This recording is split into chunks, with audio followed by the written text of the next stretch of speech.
Even in the dark times, we have Even in the fun. darkest times, Hallie and I know how to have fun. And Hallie's looking cute, guys. You guys need to go look at YouTube for just half a second to see her cute little bob, because it just keeps getting shorter and shorter and cuter and cuter. Thank you so much. I really appreciate that. Yeah, it is just slowly going up the same way as like my life trajectory is like slowly moving towards sunshine in California. And now my hair is just getting shorter and shorter Yeah, and blonder. I'm here for and it. blonde. I love it. It works. It just looks really cute with your face too. I'm just gonna compliment you for the first 10 minutes. Kate, I love this. Thank you. And you're Well, looking have good as always. I love you? this. Oh, I'm sorry. Oh no, you're good. Thank you. Me and my purple and pink. Yeah, I know. I love the pink lipstick. It's so kick ass. Yeah, thank you. It is. I literally, this is, someone asked me about it on Instagram. It's Lip Sense, which was like this company that got really popular, like kind of like right before the pandemic. Lots of people were selling it on like Facebook groups. It legit stays on forever. Like you can Nice. put it on and eat multiple meals and it stays on. But I have two of my favorite colors and they stopped making them two Oh years no. ago. And so I slowly bought like 10 at a time until they were out of stock. So I have this huge backlog of this lip color because I'm like, it's my whole brand. What's going to happen when I Totally. run out? I love that though. Yeah. Yeah. Um, so I feel like we always recap what we've read and watched recently. And because of Instagram, I know that you saw Heretic last night.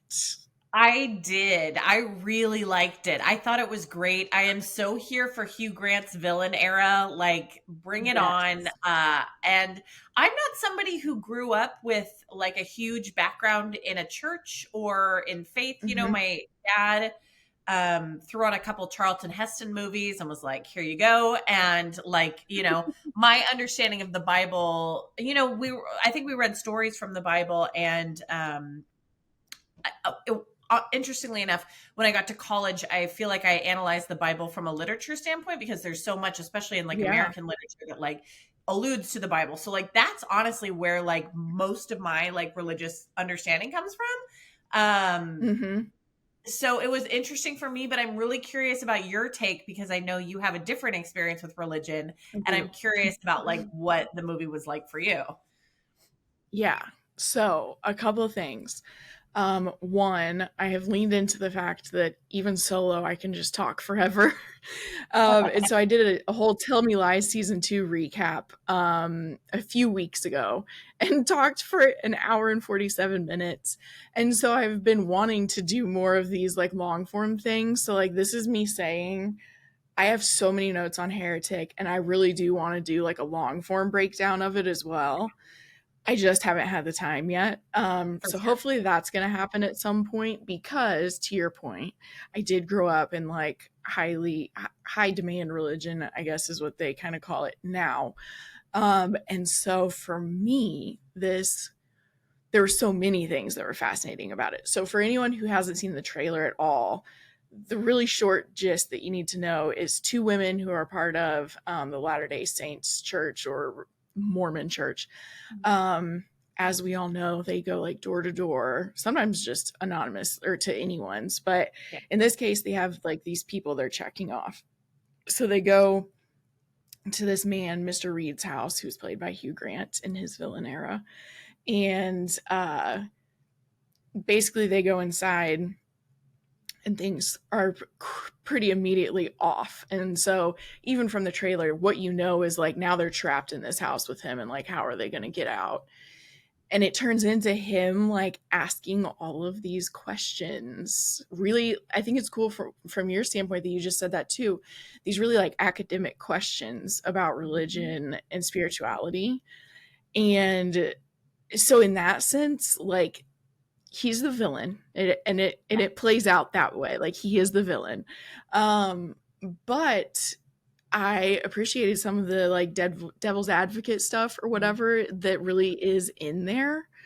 Totally. I was like sort of with And his viewpoint for a while until it yes, clearly and you know he's the villain, but like the sort of academic Yes. argument he's making about religion and like the things, Yes. but then to the flip side, I also felt, and again, maybe I'm not the best person to have an opinion on this, but like I also Mhm. actually felt like the movie never made the young girls the butt of the joke. They never made like they had No. rebuttals, they had really like salient points. They were pointing out the ways that his logic was like flawed, and like I just Mhm. thought it was a stunner. Like there's some stuff at Yes. the end that I sort of was like, okay, I don't know about that. But like that's always sort of the way a horror movie has to kind Right. of like build. But like I loved I it. I thought it know. was Yeah, I couldn't tell how it was going to come together in the end either. And there are things where I'm like, yeah.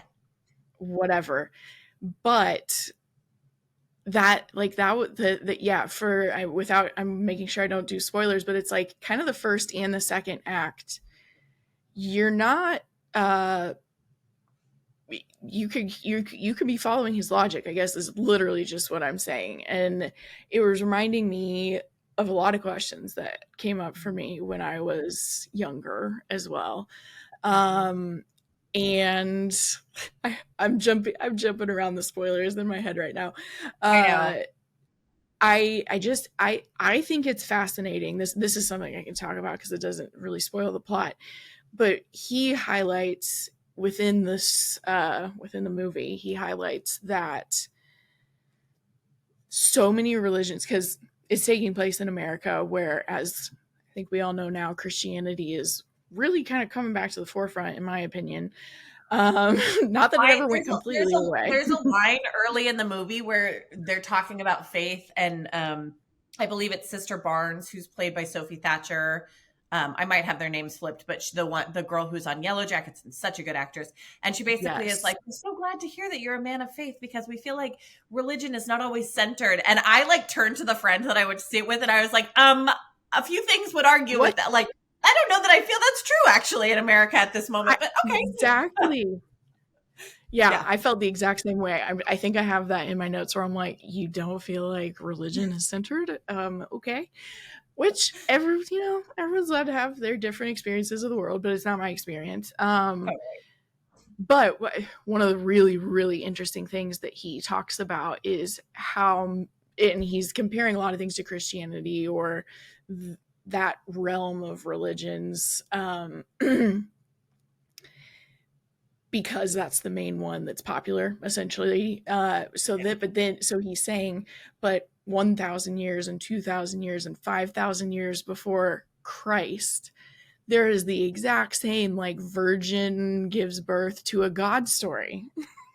And having just come from Egypt, we talked about Oh that in yeah. Egypt. That there's like the god, I think they call it Horus in the movie, but actually our Egyptologist said it was Ta and a couple of other, but there essentially is the like the Trinity. It's the mother, son, and like, or I'm sorry, not the Trinity. It's like the basically like a similar like outline Yeah. to the Christian story. And it's so interesting because I was like, that came up in the movie, and I was like, oh my god, I can corroborate. Like it happened. Yes. Yeah. Yeah. I think it's a fascinating point. I like in terms of recommending it, which is like, even I posted a reel today about it where I was like, well, first of all, if anyone's ever watched The Good Place, it feels like The Good Place, but horror was how I Yes. felt after I like Yeah. left it. And I love the thought experiments in The Good Place, and I love just like the openness. And I think you were saying this too. I also don't feel like the movie comes down and says one way or another at all.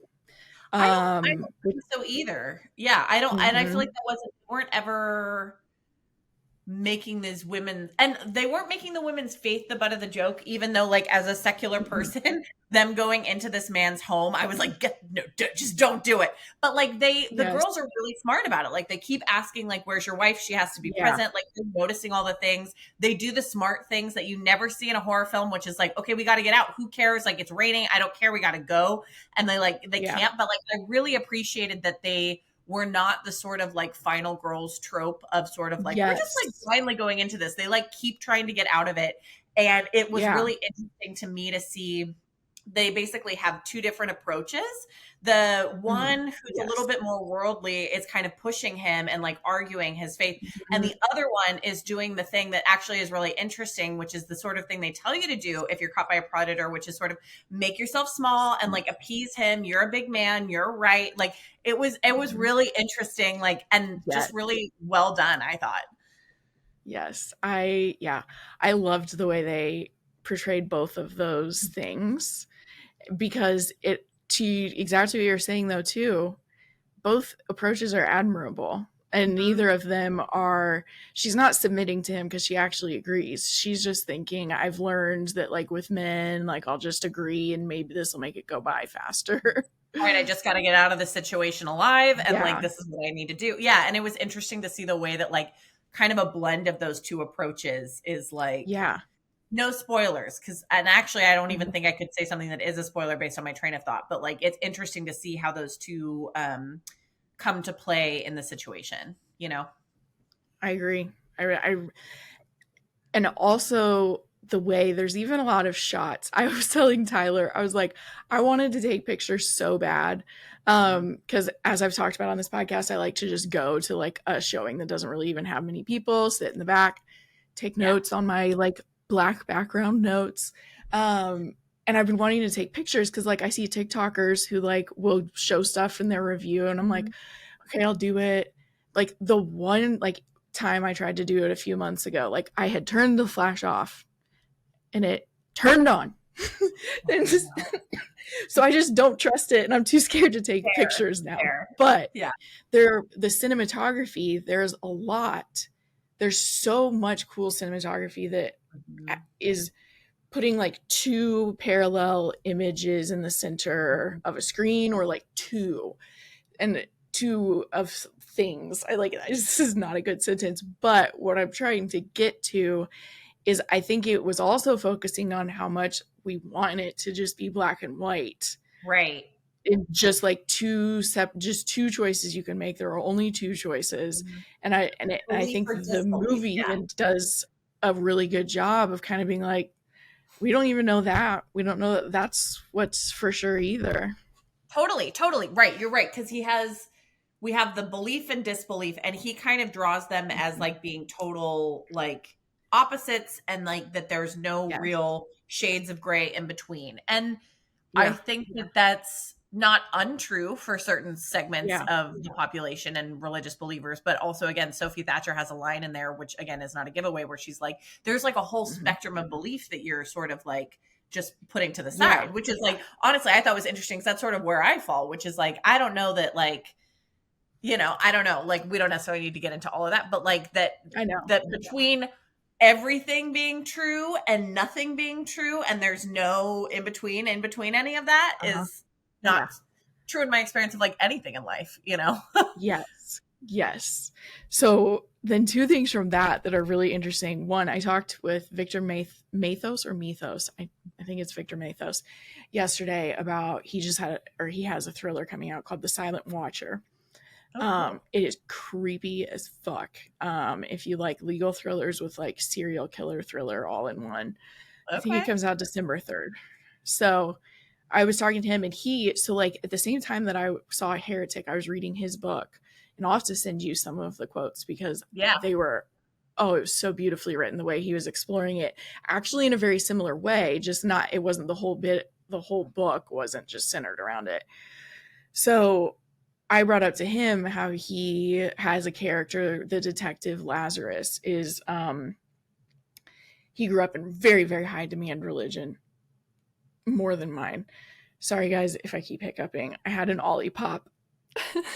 Oh no, And that'll do I it. can't handle carbonation very well. Um, so anyway, basically I brought that up to him. I was like, was that always something? He was like, that was just something that my character was interested in. And he was like, and I've always been interested in it. And apparently he was gonna be a philosophy major. And then he like realized, like, wait, like, how am I gonna make money with this? So he switched to law. Sure. Um, yeah. So, but he said like back when he was like around that, he was interested in more religions, and there was like an atheist convention like across the street from where he stayed, and he was like, well, I have to go to this. And so he like went, and someone like greeted him there, and there were like people playing music up on a stage, and like everyone was like talking to each other. And then when everything was about to start, they all sat down, and then someone started reading like what they'd done the last month, and then started reading from like the book of like some of their one of their favorite atheist authors, and he was like, they went to church. Totally. Totally. And I was like, it just is like, it still even looks really, really similar. And I think that's why the longer I'm alive, the thing that's ever spoke the most to me is something Rainn Wilson talks about called Baha'i. And they're a group of people that believe that like the savior story, or kind of how we're saying like there's very similar stories in lots of religions, is like a story that has been interpreted by different cultures very similarly over and over and over again. Mm-hmm. That they just kind of generally believe there's something to that, but that the rules that also got made were very human driven. Totally. So I like that. Yeah, I mm-hmm. feel very similarly, where it's sort of like, this is like a weird angle to go about this, but like, and I there's more to talk about in the movie, and like, honestly, you and I might have to have an offline conversation so we can like spoil it and talk about Definitely. all the things. But, like, there are certain things that, like, for example, almost every culture has a flood story, like Noah and the Ark. And like, I know that anthropologists are like, we think that means at some point there was a great flood, and like people came up with an explanation for it. Or like, and this is a strange one, but like there's the story King Arthur and the Round Table and Guinevere and Lancelot, right? Like King Arthur's married to Guinevere, she falls in love with Lancelot, they have this torrid affair, goes to war. If you flip, there's also, so that's, I think, I want to say that's like the England version of it, but then there's the Cornish version of it, which essentially is Tristan and Isolde, which is the same story but told from a different point of view. So again, it makes like literary and historical scholars think that actually this did happen, but it got interpreted differently in the mythology based on like which point of view you were coming from. And it, like, that was what I was thinking watching that movie, where he's pointing out that like there's so many historical similarities between the idea of this thing that it's like, well, maybe that doesn't mean that like the Bible is right. Are your followers going to like come for me if I say that? Like, maybe that doesn't mean the Bible is right. I don't think so at this point. But like, but maybe that means that this is all based on something that happened. It just may not have been like exactly the way that the Bible portrays it, or Quran, or, you know, that any one book is not necessarily right, but there is some sort of truth that they're getting at, you know? Yes. Yeah. Yeah. There's a really cool scene about iterations, and yes to everything you said, basically. It was really good. It was really good. And I definitely have some stuff to talk to you about afterwards. But the other interesting thing I did, I guess, or the other interesting thing about my week was I'd seen a lot of people talking about conclave. And this is like the current pope dies, and the cardinals gather to like elect the next pope. And I saw a couple of people on TikTok whose like film opinions I trust saying like, it is so entertaining the whole way through, like you're gonna love it, and like there's like a twist at the end. And I was like, okay, all right, like enough people have said this. My like bottom line is like, it's a very good historical drama, but like it is a historical drama, like it is not thrilling. I think maybe these people maybe just don't watch thrillers. So don't go into it if you think it's thrilling, and there's not a twist at the end, which this is like something that even amongst thriller readers, I think sometimes people like disagree on, but a reveal is different than a twist to me. 100. Can we do an episode on that? I would really love to talk about that. I actually like have an essay I want to write about that, about the difference between twists and reveals, and also like reader expectations around twists versus like, and like marketing of it. Like that is a thing that drives me crazy when somebody is always like, this book is so twisty. And then I'm like, okay, cool. So every reader is going to be looking for the twist, you know, or like you're right. Twist versus reveal. a true twist is like very different than just like a reveal, which is a culmination of all the things that you've like been looking for, versus like, oh, the game's Yes. different. All of this is different, Mhm. you know? Exactly. That was Yeah. exactly what I told my husband because I went and saw it while he was gone, and I was like, and I was saying to him, I was like, and it's not a twist at the end, it's a reveal. And he was like, so what's the difference? Like, just because he's not like a reader. And Sure. I'm like, a twist means like almost all of the information, or at least a large amount of the information that you had before, you now feel or see completely differently. A Totally. reveal is like, oh, I wasn't expecting that, and it's Mhm. new information and I didn't know until now, kind of. And Totally. that's what happens at the end of this movie. It's a reveal. And so it's like, I was bored for sure. If you love his, but I also know it was beautifully shot and like fantastic acting. If you like historical fiction, historical drama, you will totally love it. But like, I think I had gotten myself convinced that like people Mhm. were like, it's just such an entertaining movie. And my notes at like 32 minutes, I was like, I think I'm bored, sad face. Totally So fair.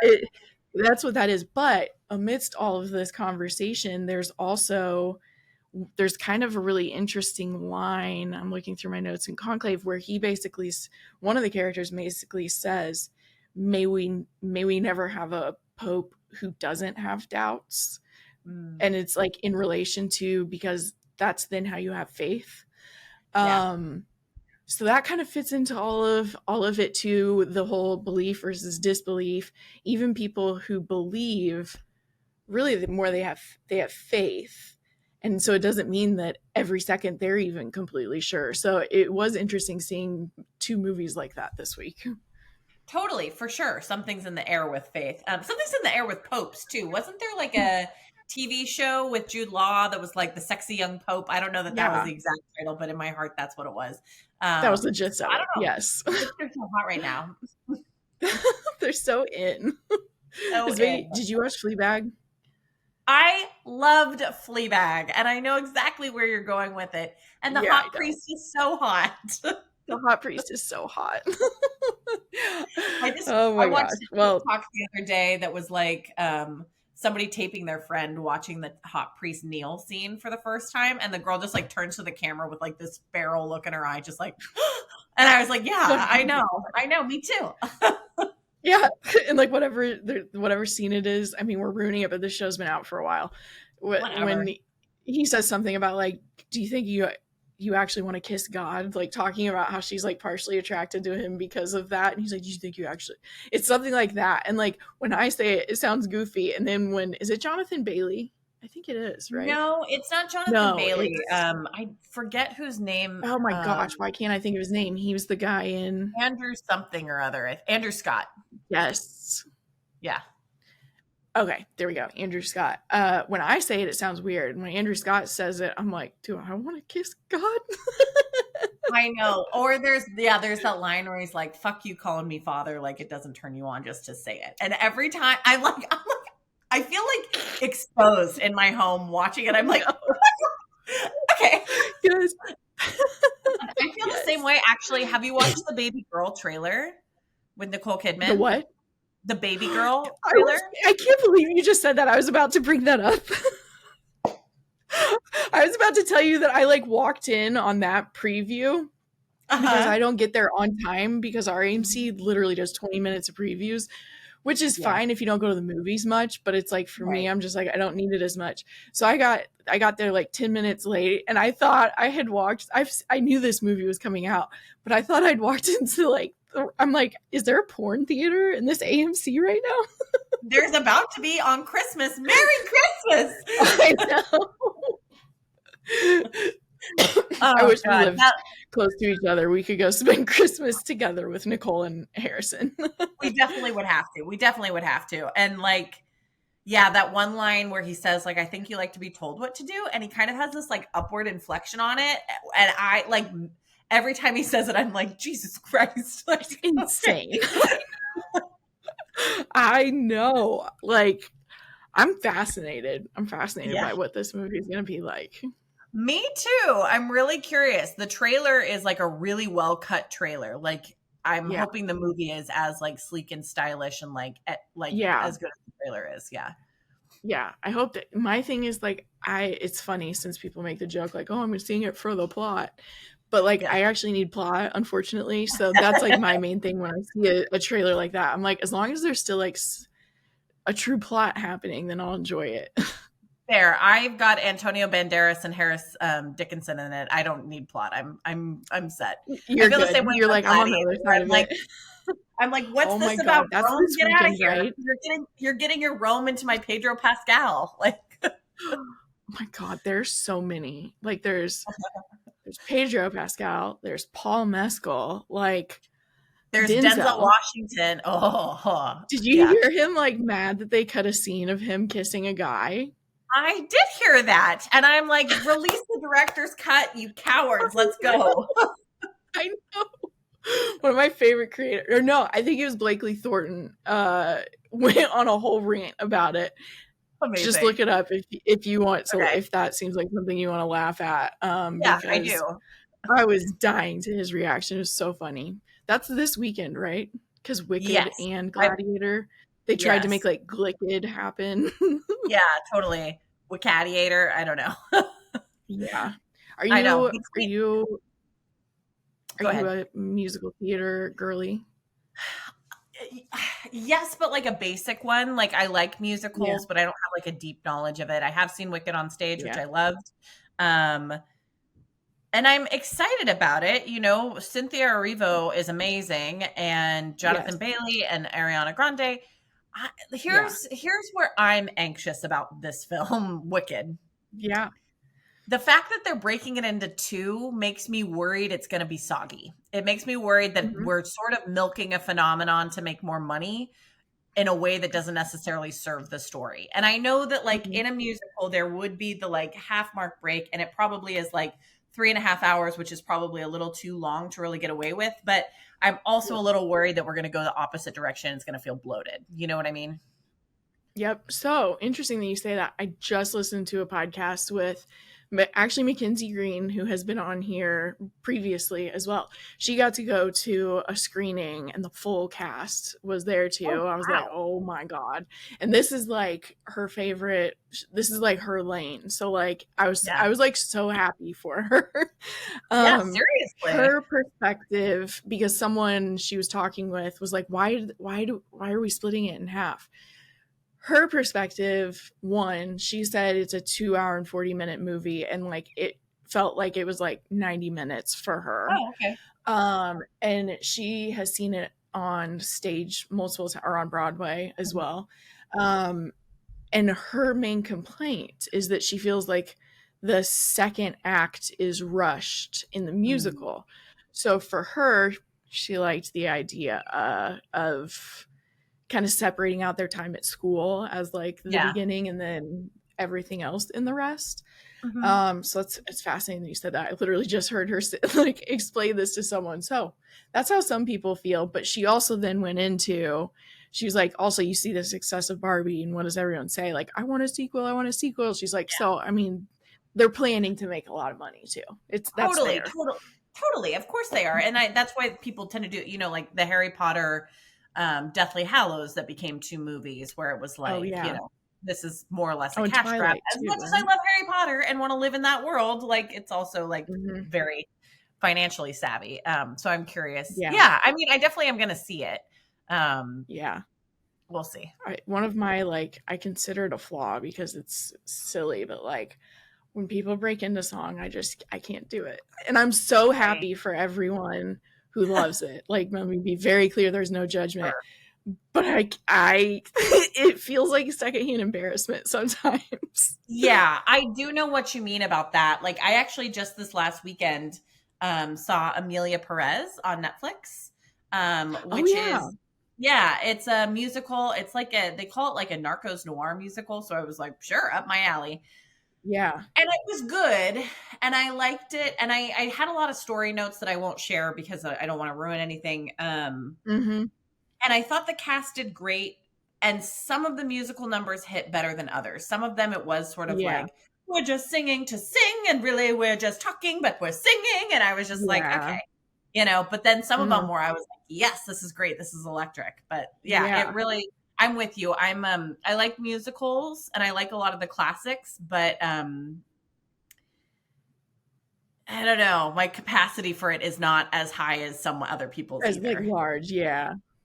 Yeah. I when Rob Hart was on the podcast for Assassins Anonymous, he talked about how he when he like teaches action or how to write action, he makes the comparison of that like every action scene needs to be a moment where like all of the emotion of the story has gotten so big that the action and the fighting is just like the emotion has just got raised so much, and he compares it to musicals where like the emotion has gotten so big that then they're breaking into song, and I was like, Totally.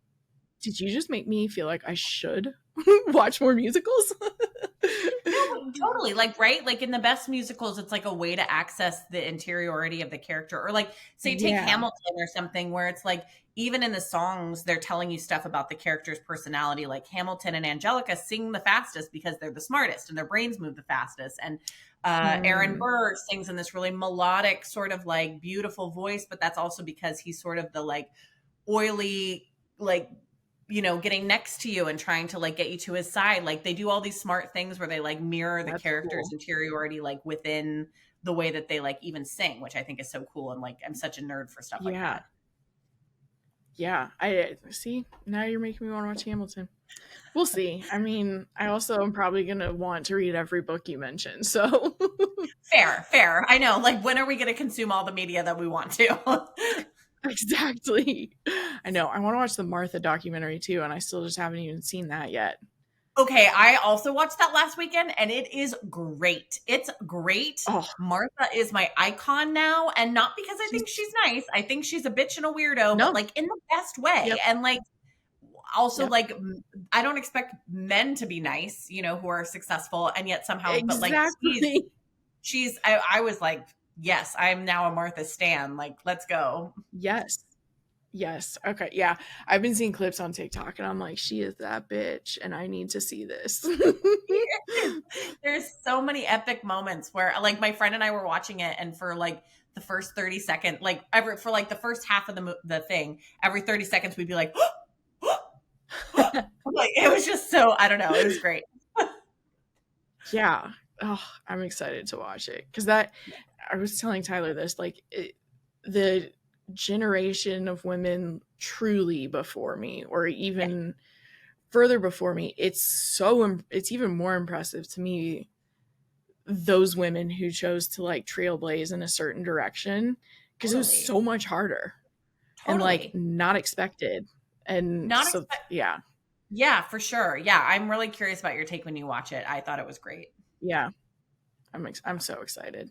I've definitely seen the discourse of people who are like, she's blah blah blah, and they're like, if you saw that his name's Steve Jobs, if you guys see Steve Jobs stuff and you're like, oh, and he created great things, and you're like, a woman does it, and they're like, she's kind of mean. So I'm excited Totally. to see someone who's like, And she does not come off, they're not whitewashing her, which I also appreciate. I feel like sometimes documentaries have a tendency to make them seem like, oh, and they're the most perfect angel who ever perfected.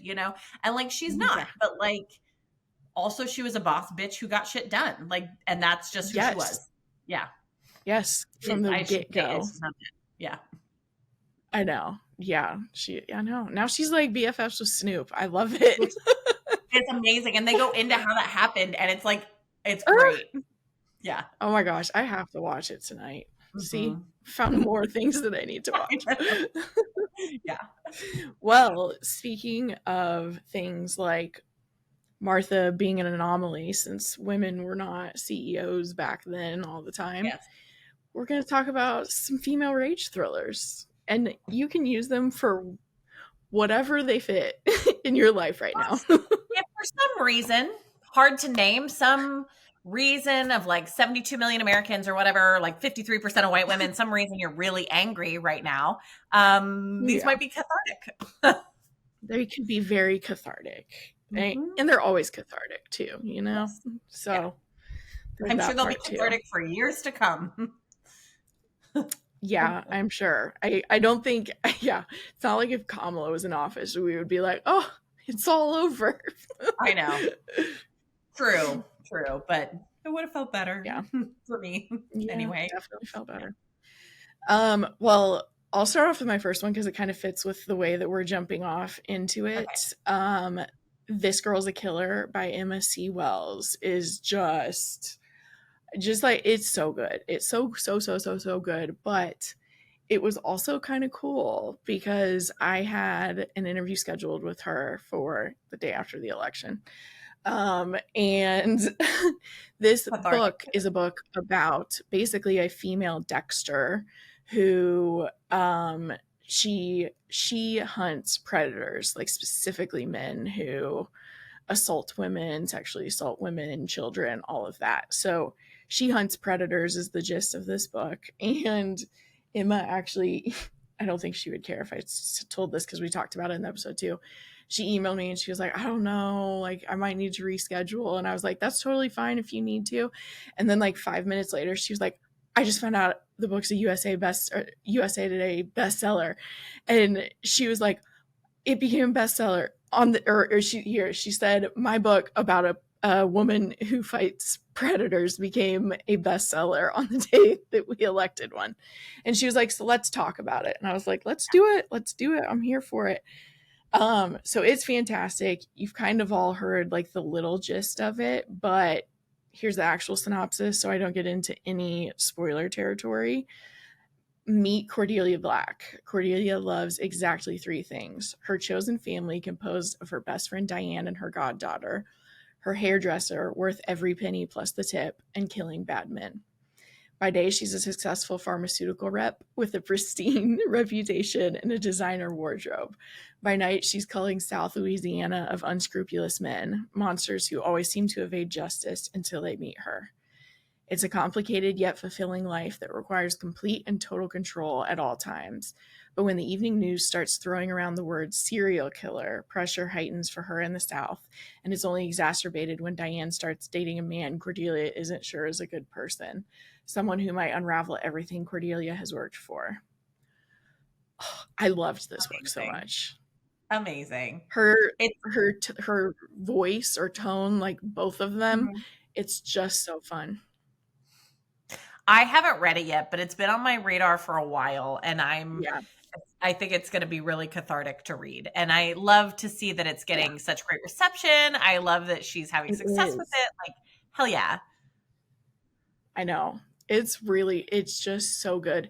And the way she like, cause like I had a note in my, cause like I just take notes then for the interviews, at the beginning about how like she really did world building in the sense that like to be just like Dexter, I know, a man, but he has to have all these things in place that would make it possible for him to act Mhm. and do the things he does.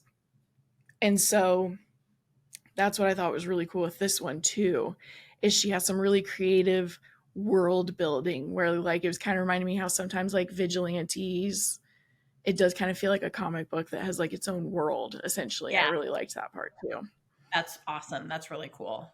Yeah, I love that. Like, Mm-hmm. sort of like John Wick-esque, where you're like, oh, it's like a world Yes. adjacent to ours, but it's like still got its own sort of like, Yes. yeah, Yeah, and the that's little cool. mechanisms she has to pull it off. It's Yeah. cool. It's also 436 pages and it did not feel like it to me. So if that intimidates anyone, like chapters are short, everything's snarky, snappy. It's great. Love it. Love it. Yeah, Um, okay, my first pick is not actually a thriller, but that's okay. it's and it's funny. I like usually I've recommended this book before, but I usually don't kind of lean in this direction. But I actually got to review this book for Ms. Magazine a couple of years ago, and I loved it then, and I still love it now. It's called In Defense of Witches: The Legacy of the Witch Ooh, Hunts and Why Women Are Still on Trial by Mona Chollet.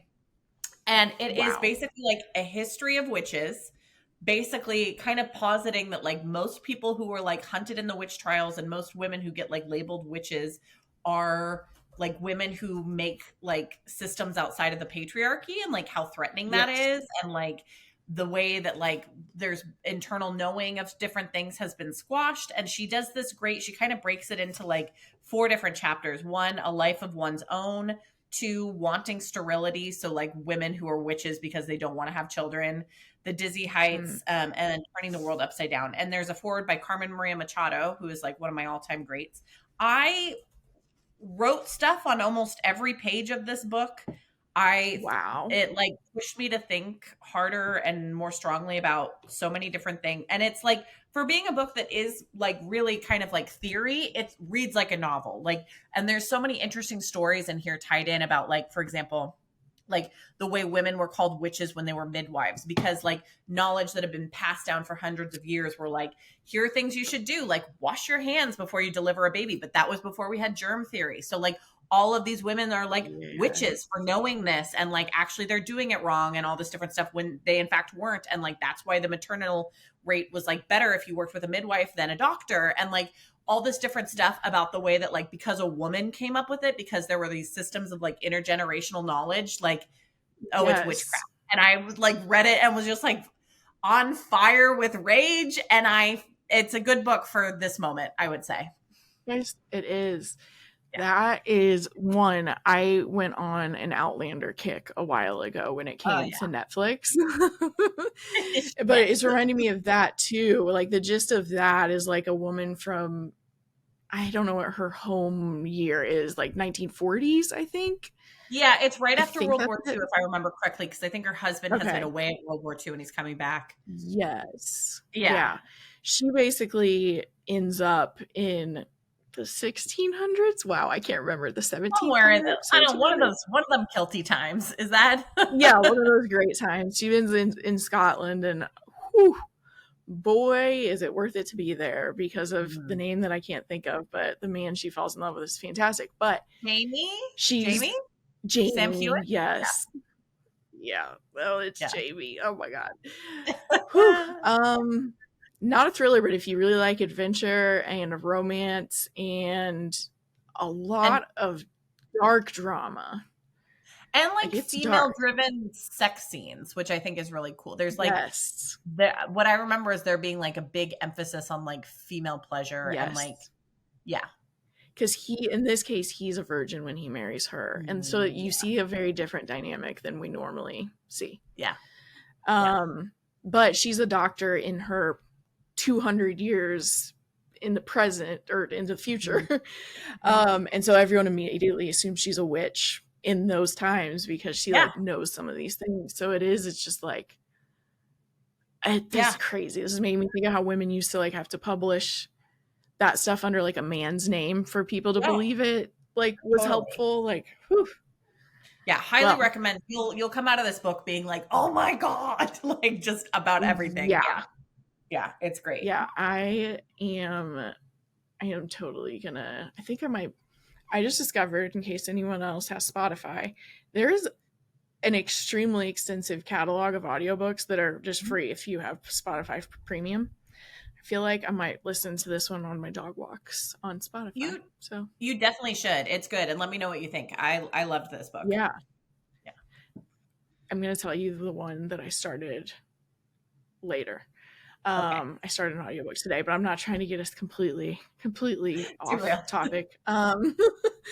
So this was one that I've talked about before. The Lion Women of Tehran by Marjan Kamali. But I read it a few months before the election, and it's kind of what reminded me of like, oh, one day you can have rights and then you just don't. So this one's historical fiction. In 1950s Tehran, 7-year-old Ellie lives in grand comfort until the untimely death of her father, forcing Ellie and her mother to move to a tiny home downtown. Lonely and bearing the brunt of her mother's endless grievances, Ellie dreams of a friend to alleviate her isolation. Luckily, on the first day of school, she meets Homa, a kind, passionate girl with a brave and irrepressible spirit. Together, the two girls play games, learn to cook in the stone kitchen of Homa's warm home, wander through the colorful stalls of the Grand Bazaar, and share their ambitions for becoming lion women. But their happiness is disrupted when Ellie and her mother are afforded the opportunity to return to their previous bourgeois life. Now a popular student at the best girls' school in Iran, Ellie's memories of Homa begin to fade. Years later, however, her sudden reappearance in Ellie's privileged world alters the course of both of their lives. Together, the two young women come of age and pursue their own goals for meaningful futures, but as the political turmoil in Iran builds to a breaking point, one earth-shattering betrayal will have enormous consequences. This one will just like rip your heart out, but like also restore your faith in friendship in general and the homas of the world who have that irrepressible spirit. But it like it made me not embarrassed, but like a little bit to know that like I didn't actually really realize that like women had like similar rights to what we did in the 1950s. Like that there are like you don't see the black and white pictures of them without like coverings and all of that, but like it all like they used to like get to have jobs, and like it wasn't like that before, and it was just a religious regime that took over, and just like almost overnight like women who had been like working for their careers just lost their rights immediately. So that one's been there in the back of my mind since I read it like 4 months ago. But also it's a really cool story about friendship and about friendship between two very different girls / women, and how like not everyone is going to be the political activist, but it doesn't make you less of a character too, is a really cool thing that she kind of pulls off with both of them. That's excellent. Yeah.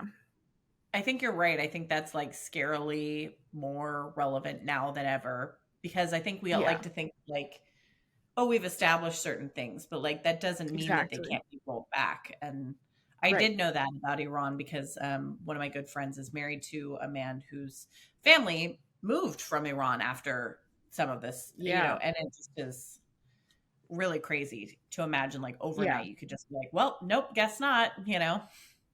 I know. Yeah. Very Handmaid's Tale adjacent. God. Unfortunately.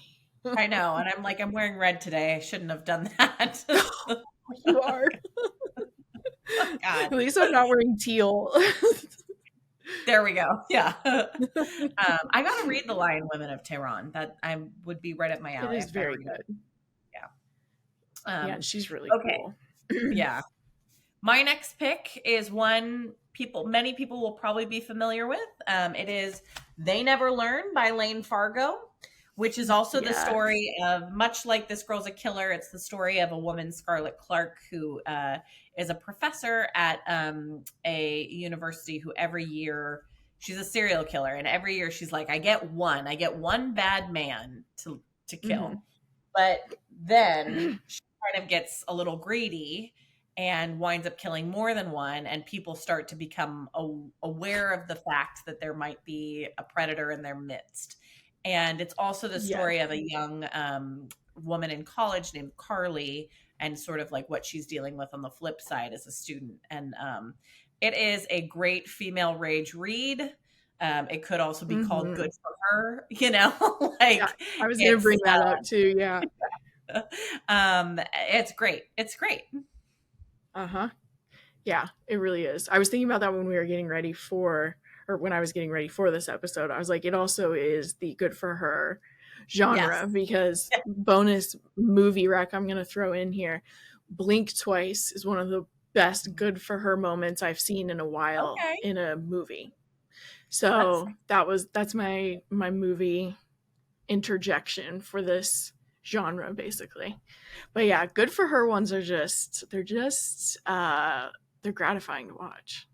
They really are. And like right after the election, and I haven't bought it yet, and honestly I should, but my friend Hannah, who's a great writer too, she's not yet published but will be one day, sent me this t-shirt that she owns, that she was wearing the first time I ever met her, and I was like, you're one of my people. And it's a picture of Eileen Wuornos, the female serial killer who targeted men, and it just says like, I'm with her. And I'm like, you know what, I might have to start rocking that one. I need that shirt. I'll send it to you. Amazing. I believe they have one in pink. Then I definitely need it. Yeah. Oh my gosh. Yeah. she's she's iconic in her own way. She is. She is. Not advocating, but Mhm. No, not necessarily not understanding where she's coming from. How about that? right. Yeah. Yes, definitely that one too. Um, okay, so my next one is Their Vicious Games by Joelle Wellington. This one like has the female rage, but also like being a minority as well. So I felt like this one just was fit in a good way too. So let me get here to there's like a lot of extra at the beginning of this synopsis. Okay. Yeah. Adina Walker has known this. Oh, sorry. You must work twice as hard to get half as much. Adina Walker has known this the entire time she's been on scholarship at the prestigious Edgewater Academy, a school for the rich and mostly white upper class of New England. It's why she works so hard to be perfect and above reproach. No matter what she must force beneath the surface. Even one slip can cost you everything. And it does. One fight, one moment of lost control leaves Adina blacklisted from her top choice Ivy League college and any other college as well. Her only chance to regain the future she sacrificed everything for is the finish, a high stakes contest sponsored by Edgewater's founding family, in which 12 young, ambitious women with exceptional promise are selected to compete in 3 mysterious events: the Ride, the Raid, and the Royale. The winner will be granted entry into the fold of the Remington family, whose wealth and power can open any door. But when she arrives at the finish, Adina quickly gets the feeling that something isn't quite right with both the Remingtons and her competition. And soon it becomes clear that this larger than life prize can only come at an even greater cost. Because the finish's stakes aren't just make or break, they're life and death. Ooh, This it's one like is Lady so Squid good. Game. Yes. Yeah, it also reminds me, because I think I included it maybe, I don't know if I did it in that list. It also reminds me of kind of like Hunger Games and Saltburn. There are also some like very similar Mhm. Saltburn vibes in the like being the odd one out with like a very weird rich family. Yeah, totally. Interesting. I That sounds great. That sounds right up my alley. I It's love so that. good. This book, and it's YA. Um, I loved this book so much that it made me think like, oh, I'm really gonna love more YA. But I didn't always end up loving it. But this book was so good that it made me think I needed more of it. Okay. All right. I got to Yeah. check it out. I don't read as much YA anymore either. Not because I don't like it. I Yeah. guess there's so many things to read all the time. And like sometimes I Yes. get the wonderful thing of being asked to read for blurbs, which I love, but also is like, Right. okay, then that eats up my reading schedule too. And as you know, reading for your podcast. Yeah. Yes. Exactly. Yeah. Yeah. Okay. Mm-hmm. What's going on my It's good though. list? Yeah. Um, my next one is Housewoman by Adora Noora. Ooh. Um, and this is, I'm going to be honest with you, it's a tough read in the sense that it goes some really dark, painful places, but it also is. So it's basically the story. I'll read the synopsis because I don't think I'm going to be able to Mm-hmm. synopsize it well, but this young woman who basically is like sent, she grows up in Lagos, Nigeria, and is basically sent for by like her family friends to like marry their son in Texas. And kind of with the premise of like, we're going to give you like the great American life that we've built if you are like the perfect Nigerian wife for our son. But what it essentially turns Interesting. into is like she's basically like human trafficked, kind of enslaved, and it goes some really dark places. And it's ultimately, I thought it was a beautiful cathartic read, but it is I do want to be upfront about the like trigger Yeah. warning type things. So I'll read this really quickly. When Mm-hmm. Ikefuma is put on a plane from Lagos to Texas, she anticipates her newly arranged all-American life. A handsome husband, a beautiful red brick mansion in Sugarland, pizza parlors, and dance classes. Desperate to please, she'll happily cater to her family's needs. But Ikefuma soon discovers what it actually means to live with her in laws. Demands for a grandson grow urgent, her every move comes under scrutiny, and the America she imagined from Nigeria shimmers almost as distantly through the locked windows of the Sugarland house, unattainable. As Ikefuma finds there's no way out, Her new husband, Na, a corporate attorney, grapples with the influence of his parents against his own increasing affection for her, juggling their deeply traditional expectations with his own. As family secrets boil to the surface, Ikafuma must decide how to scrape herself out of an impossibly sticky situation, a marriage succumbing to generational cycles of pain and silence. In the end, she may be carrying the greatest secret of all. An unforgettably delicious thriller, this is the story of a woman trapped in a dangerous web of conflicting desires melting in the Texas heat. It's a good one. It's dark. It's a good one. It definitely sounds heavy, but it sounds good. It is. It really is. And it's also has a lot to say about sort of the like perceived American dream and like the way that like that can be wielded as a weapon against people. And it's really good. Wow. Well, I'm also intrigued by the cover. It's a great cover. It says stuff about sticky, so it's giving me honey.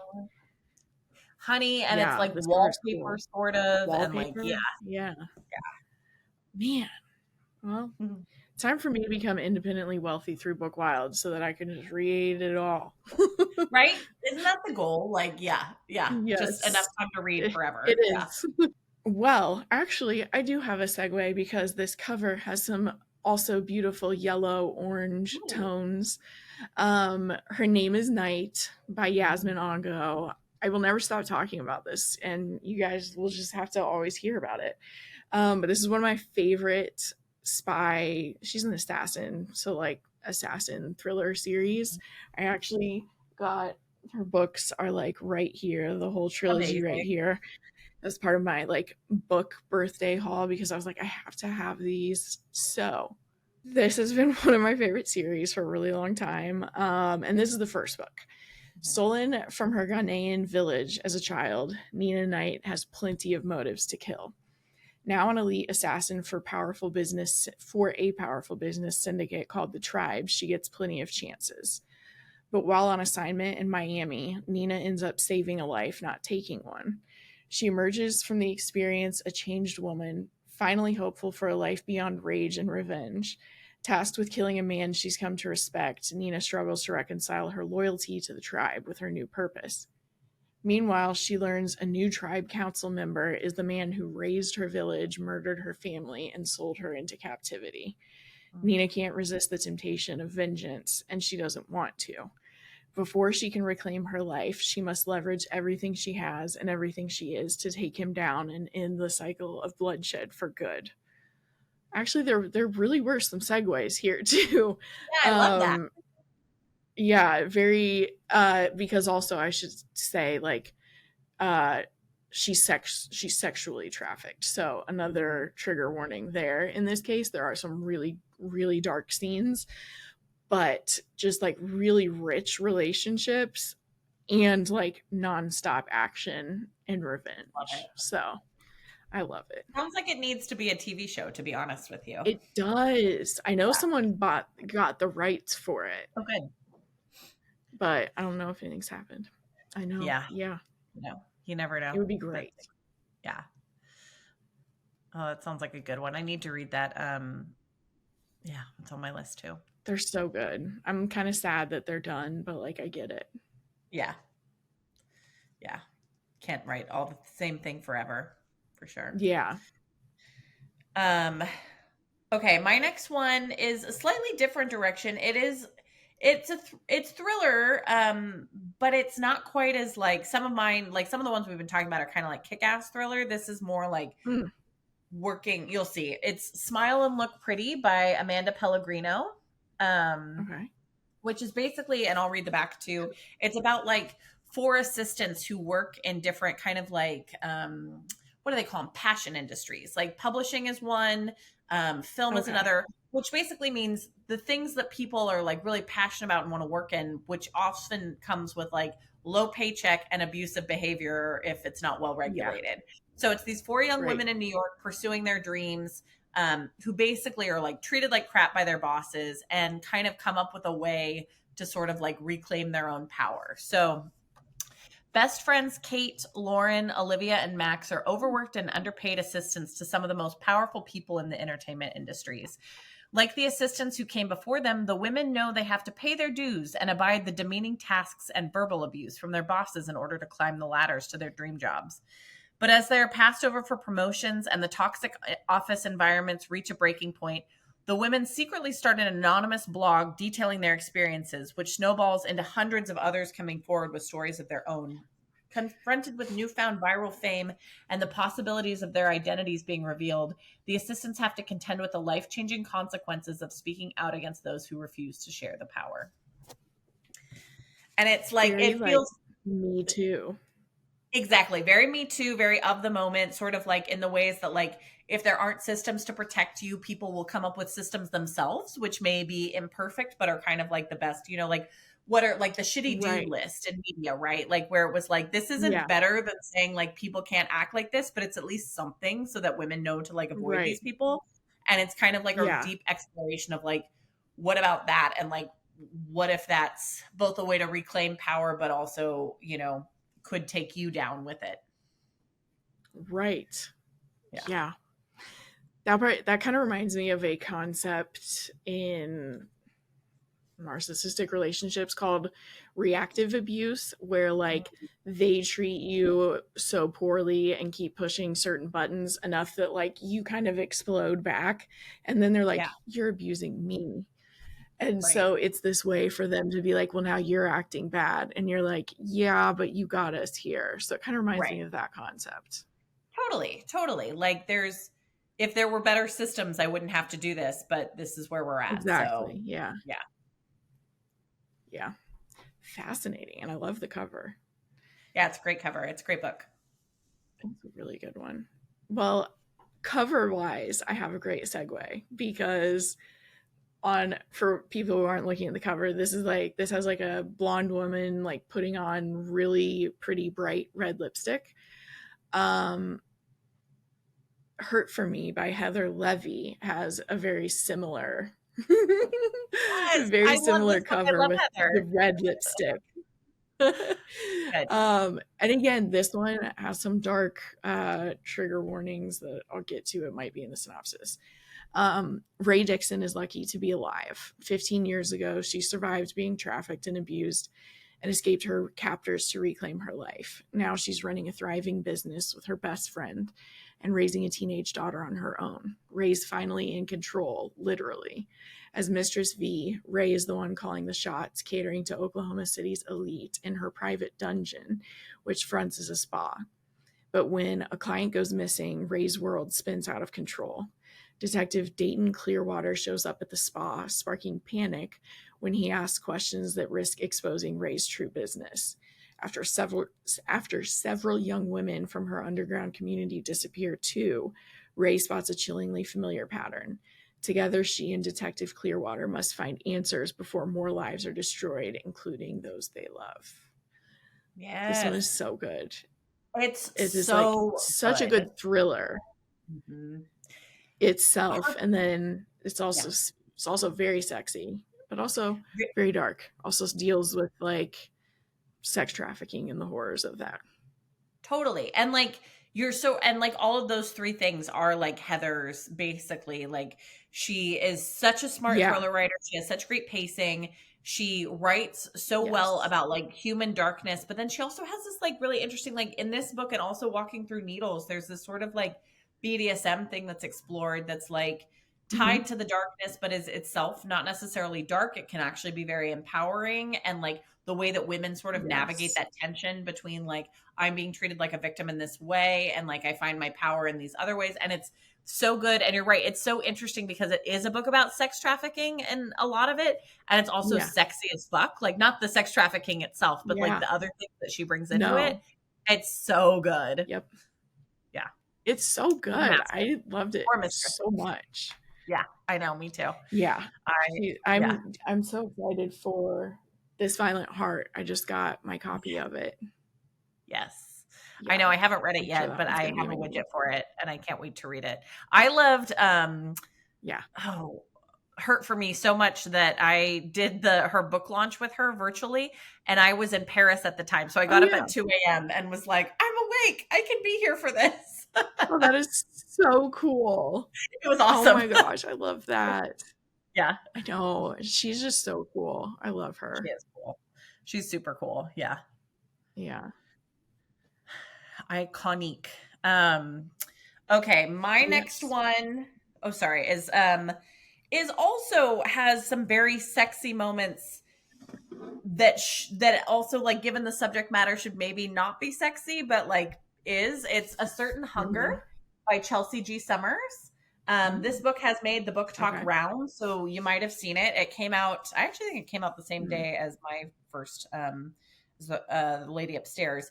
It's about a woman who's a food critic, Dorothy Daniels, who is also a serial killer, and a cannibal. And so she will like murder a lover and like fry up his liver. And but when I tell you, Kate, this is the most delectable food writing I've ever read, and it's about cannibalism. It really What? it's so good.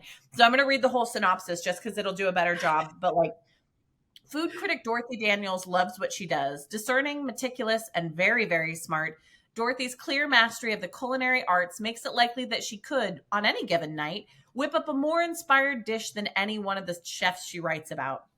Dorothy loves sex as much as she loves food, and while she has struggled to find a long term partner that can keep up with her, she makes the best of her single life, frequently traveling from Manhattan to Italy for a taste of both. But there is something within Dorothy that's different from everyone else, and having suppressed it long enough, she starts to embrace what makes Dorothy uniquely, terrifyingly herself. Recounting her life from a seemingly idyllic farm to table childhood, the heights of her career, to the moment she plunges an ice pick into a man's neck on Fire Island, Dorothy Daniels shows us what happens when a woman finally embraces her superiority. A satire of early foodieism, a critique of how gender is defined, and a showcase of virtuoso storytelling, Chelsea G. Summers' A Certain Hunger introduces us to the food world's most charming psychopath and an exciting new voice in fiction. It's great. This is unique as fuck. I haven't even read it. It's unique as fuck, and the writing is spectacularly beautiful. Like, it's not a book that you necessarily speed through because she's got these like Okay. long, chewy descriptions of the beautiful, and it's food, like not just the men that she eats, but like, the food that she's making, and she's going to Italy and like sourcing these truffles. It's like you're in this like fantasy fairy tale of murder and cannibalism. Mm. And it is like so unique and so well done and just like truly delicious, which is like a fucked up thing to call this book, but like that is what it is. I love that. I love that you still feel that way about it. I really do. I came out of it I being like, that's the best food writing. Like, I like what my mouth was watering, and I'm like, but she's talking about eating a dude, and I'm still like, played it up for me. wow. Yeah.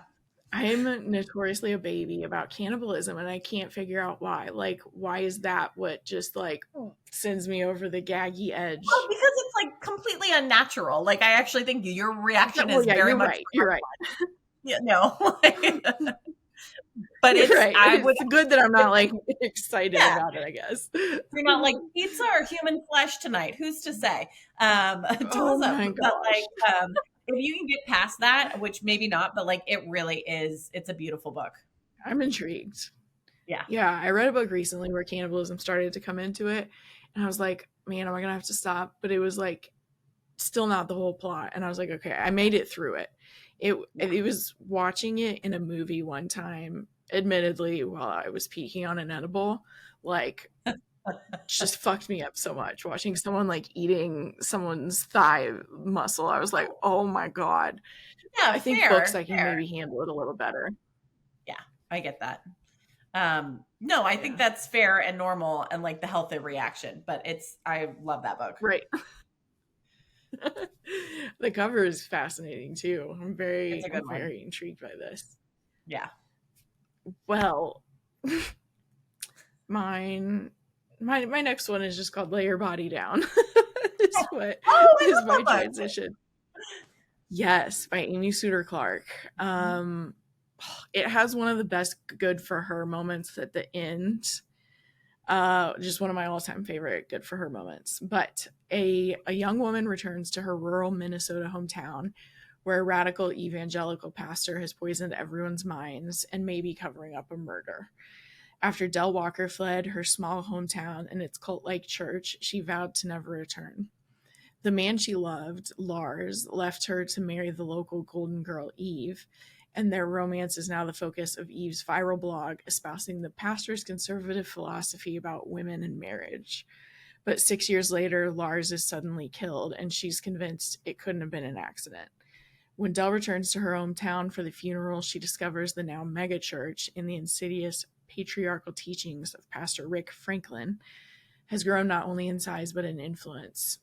Eve was clearly discontent in her marriage, despite the carefully constructed noble wife positivity of her blog posts. And Dell knows more than anyone just how far she will go to get what she wants. Dell is determined to cut through the church's lies and corruption to find out who killed Lars, even if it means confronting the religious trauma she's spent years trying to bury. It's just so good. This is another one where like it's a really good thriller the way it plays out and has a really great good for her moment, but also really looks at like practically or something like the like literal things that happen to like girls who grow up in a church that's that conservative and like the creepiness that sometimes gets involved with pastors. So it just explores a lot of things like victim blaming too, or victim shaming, and being obsessed with shaming people. Totally. And I know Amy has, experience with what was it? What did Yes. you call high demand religion? And that like I Yeah. think part of that is like interwoven in the book. I mean, again, as somebody who didn't come from that background, it was so chilling to read Mhm. about the like noble wives and like the, and just so Yes. dystopian. And yet I know it's Yeah. based in like very real stuff as we've seen, It's like very real. the trad wives are now mainstream and like, there's a Yeah. whole different, it was a really smart thriller with a lot to say. Yeah. The way that she depicted, I don't think this really is spoilery because I'm not even getting into super details, but the way that like they will use like you need to confess your dirty thoughts or whatever because like that's the only way for you to be made clean. You need to tell me about how much of a sinner you are. So prominent, and it reminded me from my childhood when there would be these like big retreats. There was always like cry night where it's like everything's elevated to make you feel a certain way because music has that effect, whether it's religious music or not. Sure. But they like get you in a certain state of mind. And then I remember they would call up girls that would be like, if you're ready to be a born again virgin, please like come up here. And like when I think about that now, I'm like, what the fuck? Like it would, and so, and this is like a, I'm not gonna say which one it is, but it's like a festival of like Yeah. 18,000 people, Yeah. and they're like telling women to like admit that like you need to become a born again virgin again, and they're like sobbing and walking up and like made to feel so bad about themselves. And I remember the first time that I like remembered back to that as an adult, it made me like want to apologize to the girls in our youth. Like it made me want to reach out and be like, I am so fucking sorry that Yeah. like we were going to something like that. But I know all of them they're in better places too. So they don't need me to apologize for it. But this book reminded me of some of those things where it's like they get you all worked up and make you feel so bad about yourself, and then they have control. Totally. And it's so like I can understand the function of confession, and I don't mean that necessarily just tied to Catholicism, right? Like the idea Right. of sort of saying, here are the things I feel bad or guilty about. There is power in sort of exercising that shame. And then the Yes. way that people in power use that information is so beyond fucked. Like that is such like a vulnerability and Yes. trust. And as you say, to Yes. like point out these women as if like, I'm sorry, I'm sure they weren't asking, does any man up here want to become a born again I don't virgin? remember Like, seeing any men go up. I think it was all right. women. Yeah. And it just is, it's like so crazy. And I had another thing I was going to say about that, but I'm not sure that I remember it very well. But just it makes you kind of ill, like Yes. I don't know. And yeah. It, and we're talking like high schoolers. We're high Yeah. schoolers. Like that just seems so, I don't know. Even now I'm like, that is just so wrong. Here's what I was gonna say. Here is my thought Mm. about this. It is so weird and pervy. The like religion fixation on like people's sexual status and all this stuff. It is so much pervier than somebody just like watching porn. You know what I mean? I think that when you're watching Yes. like Secret Lives of Mormon TikTok Wives. I know I get that title wrong. I don't care. Or like different Okay. things, like even, when they're making fun of stuff about like soaking or like, the practices, the things that people come up with as the workaround to sex, like sex itself just being like a very natural part of a healthy life. For some people, if you choose to be asexual, or like, I'm sorry, I shouldn't have said that, not choose to be asexual. If you are asexual, like I'm not saying sex is the only way to have a healthy life, but like it is a pretty Correct. normal, healthy phenomenon. Yeah. Then to be like, but like the like insistence on purity and like genital status is just to me beyond bizarre. Weird. Yeah. Just like, okay, It's that's so none of your strange. business, you little perv. Yeah. Yeah. And it causes long-term problems for Yeah. women who are told over and over and over again that they're dirty for like ever doing it, and that you're going to be like a ruined gift for your husband. Like, oh, yeah, it's just rough. I'm sorry. I don't Okay. think I don't think I'm a sexual gift, and I don't mean that like I'm putting myself down. When I like, it just is. No. No, we're co-creating Yeah. something. I'm not given to you. I'm not, it's Right. so weird. It's so weird. Yeah. Which was like totally in this noble wife stuff in this book too, where you're just like, oh, I don't want to be that. Totally. I know. Reading that, I was like, no, thank you. Yeah, I know. Yeah. Dude, Secret Lives of Mormon Wives, though. I think we had that conversation. It's just crazy because it was like seeing like 30-year-olds who felt like 17-year-olds or like something like that. Right. Like soft swinging, like all the things you come up with to do because you like didn't get to Yeah. explore sexually because of the church and stuff. And I'm like, just go Yeah. fuck. It's less weird. Like, Yeah, I swear it's less weird. Yeah. Oh I saw my TikTok gosh. the other day. I saw TikTok the other day, which was somebody like pretending to be God. And he's like, soaking. You got me. You got me. That's a loophole. And it's just so funny because it's just so ridiculous. Like, if you believe that So God is that ridiculous. concerned about like sexual proclivities, like, yeah, this is not a workaround. This is just weirder sex you're having. No. Yeah. You're just like, I figured it out. Right. There's a lot of stuff in religion that's like that too. The way that people like to get into a religion, to have weird rules, and then to find ways to skirt them. Again, no offense to the Jewish faith, but I saw someone with that perspective on how like no one is allowed to see a Jewish woman's hair, real hair, except for her husband and maybe her family. So I that's think why that's wig more culture orthodox. Yeah. is Yeah. huge with Jewish Mhm. women. And so they like have all these wigs because it's like the hair is meant to be private. And then the solution is to just put fake hair on your head.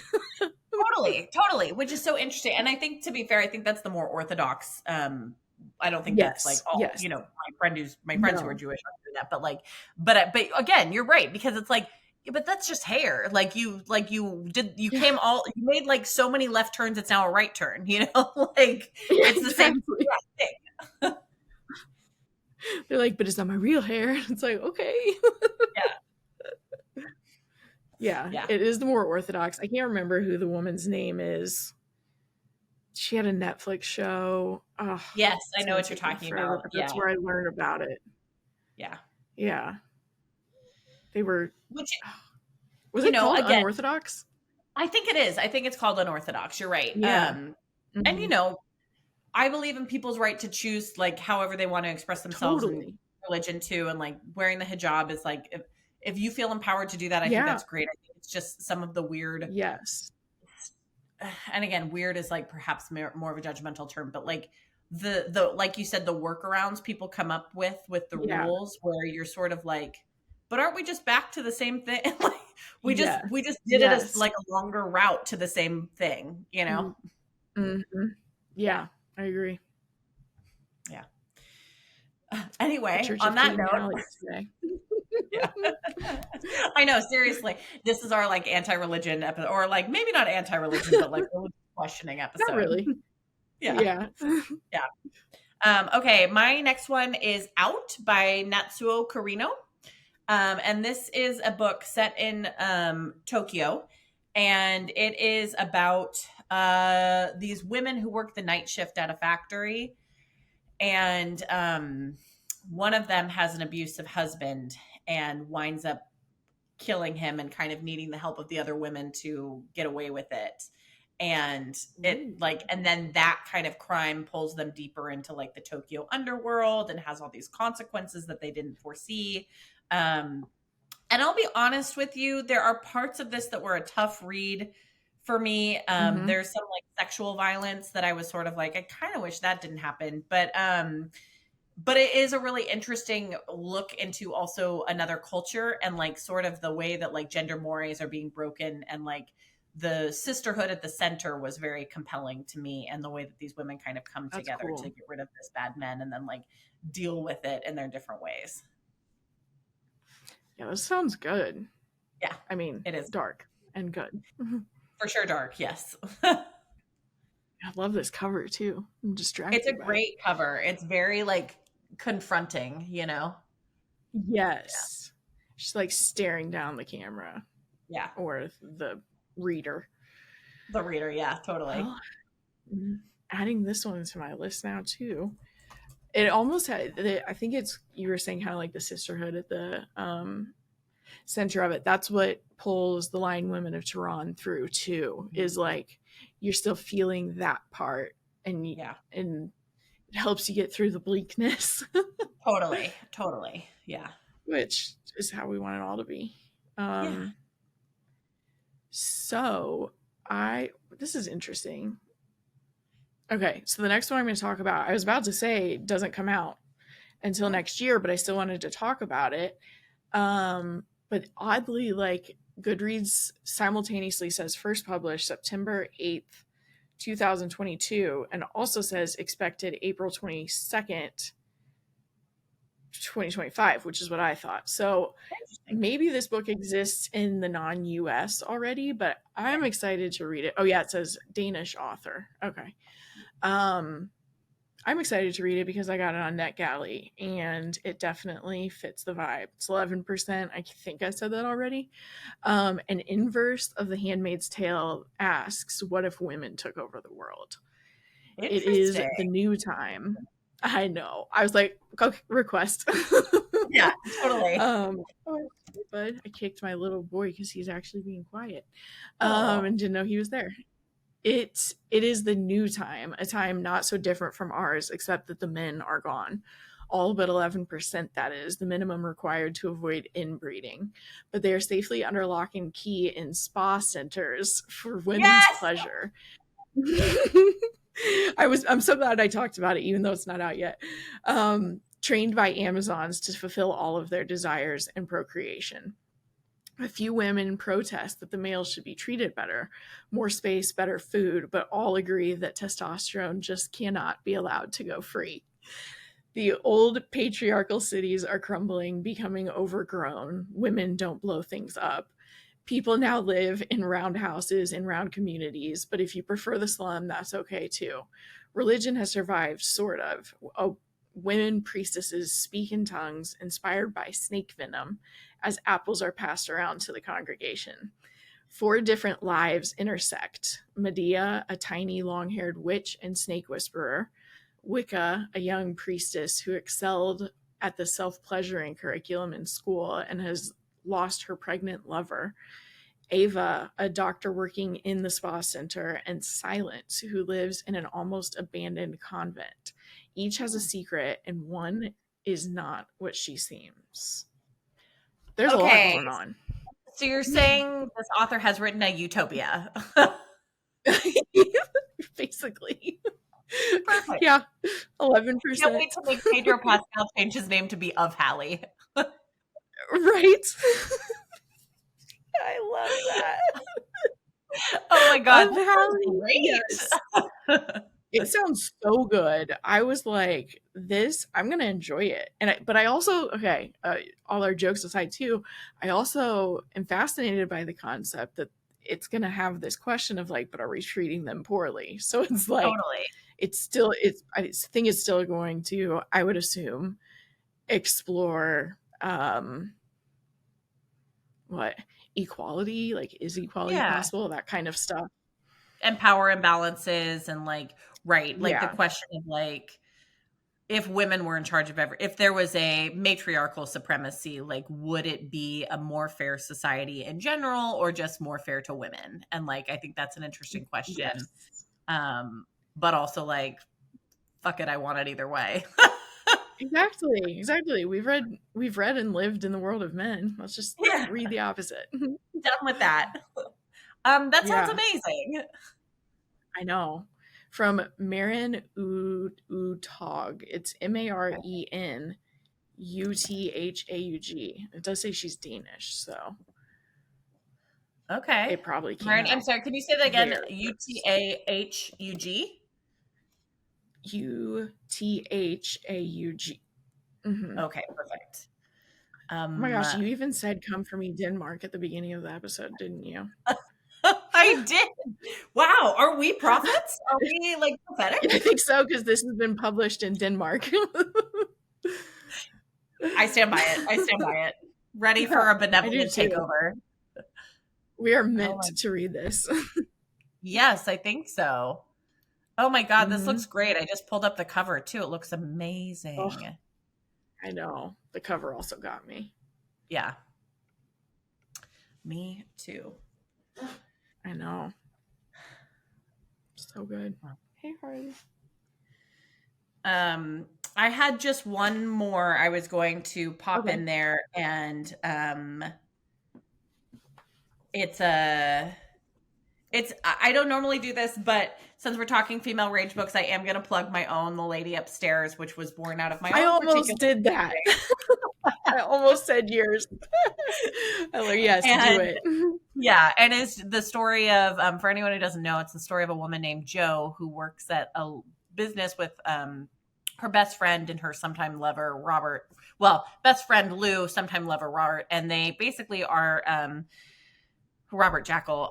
They are targeting bad rich men, training girls to seduce them, and then blackmail them for their own personal financial gain or the gain of the people who hire them. And it comes out of a lot of things, including my own like want to feel powerful. Like to me, oftentimes when I'm writing, like it is a fun thought experiment for me to be like, what if I'm the thing that people should be afraid of? You know what I mean? Like you live your life as a woman Yes. frequently being like trying not to be scared, intimidated, hurt in all these different ways, even if they're minor. And it was really fun for me to be like, no, but like, what if people should be scared, Yes. of women? Like, and there is Yes. like a long fear of women that goes back like many millennia, and it like comes out in all these misogynistic ways. And I feel like a lot of our lives were like, no, like women, like that's misogyny and stuff. And I was like, this book was like, yeah, no, you should be fucking scared. And it was really Yes. cool to write. That's why I loved it. I was thinking about it on my dog walk. I was like, I need to bring hers up. And then I didn't. So I'm glad that you brought it up still. But Thank you. I try along not those to same self-plug lines, too often, but you should. You should, though. Along those same lines, the quote that I pulled from This Girl's a Killer is once upon a time, I'd been a broken girl, unable to protect herself from the scary things. Now I was the scary thing. yes. So you and Emma C. Wells have that same wonderful writing energy. I think so too. And I think a lot of us who like write anti-heroines probably come to it from that place of like, yeah, Yeah. I would rather wear the scary I think coat so. than like I'd rather be the predator than the prey. Well, and it's like not to switch to a male version. But Breaking Bad, if anyone Yeah. has seen it, it's also the moment when she's like, his wife is saying like, you should be scared of like who's gonna show up, and it's the I am the one who knocks moment where he's like, I'm what you're scared of. It's always an Totally. interesting moment Totally. in the anti-hero arc. Yeah. Yeah. It's so funny. I was just at 2 weekends ago, I was at a conference called NoirCon, which is a conference specifically for like writers and lovers of film noir and noir literature and different stuff, and which obviously is Yeah. something I love. And they were talking about this famous crime that happened in Palm Springs. The conference was in Palm Springs, and they talked about it. Which Palm Springs, if you're not familiar, is like 2.5 hours east of LA. It's into the desert, and it was kind of like the playground of the rich, of for like Hollywood. Like it was where people would go, and so it has this really interesting sort of like Hollywood past. And there's Mhm. this infamous crime of this actor Tom Neal who killed his wife, and he says it was in an argument, and he essentially gets like basically like, I don't know if he's like fully acquitted or if he just got a slap on the wrist, but it was one of those like every man gets Mhm. to kill one wife, Sonny, like that sort of thing. But they Yeah. have this, the guy who was presenting about this crime that happened, that was an interesting crime, talks about how right after he kills her, he like goes out to lunch, and weirdly he picks this restaurant that's run by Buddhist monks, and the monk, one of the monks who's like serving him, can see that he's upset about something, and he said something about like, there was some saying, and I can't remember what it was, but it was something about the tiger at the door, and the actor, the guy who just killed his wife, said like, I am the tiger, like, or I think he said like, you don't need to be afraid of the tiger at the door, and he was like, I am the tiger. And it's this interesting thing because afterwards he sort of never really admits his guilt. He always says it was an accident, they had been fighting, actually she shot herself in the midst of the Wow. fight, blah blah blah. But it was a moment where you could clearly see that like he knew that he had done something, and like, yeah. Oh boy. Yeah. Yeah, What a thing to say about yourself. it's seriously, and an upper, here you Mhm. go, just a happy little anecdote Yeah. from me. Right. Well, I mean, it was a subject matter. I think we had to give trigger warnings for like 50% of the books. Yeah, fair. I'm okay with that though. I think most people who read thrillers are don't have tons of triggers that they're like having to look out for. Totally. That's part of why you come to the genre. Yeah. Yeah, Yeah. exactly. Well, we've got books for y'all. We've got movies, TV shows. I think we gave a little bit of everything. Hot takes on religion. Hot takes on religion. What more do you For want from days. us?